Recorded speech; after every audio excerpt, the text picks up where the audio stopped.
আসসালামু আলাইকুম রহমতুল্লাহি ওয়া বারাকাতুহু। কেমন আছো বন্ধুরা? আশা করি ভালো আছো। এই যে দেখতে পাচ্ছ একটা মাদি কবুতর, ভিডিওটা কালকের করা। এই কবুতরটা আমি আলুতরা বাজার থেকে ক্রয় করেছি। দীর্ঘ 4 দিন পরে ছাড়ছি। আজকে আমার কবুতরটা নাই, কোথায় চলে গেছে। সবাই দোয়া করবা যাতে ফিরে আসে।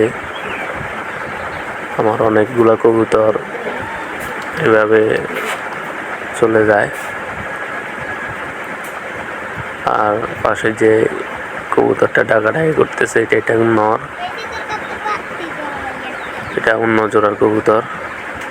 আলহামদুলিল্লাহ ওরা ডিম দিয়েছে। সারাদিন ডিমে তা দেওয়ার পরে দুপুরের সময় বের হয়েছে। নতুন কবুতর দেখে তা ডাকাডাকি করতেছে।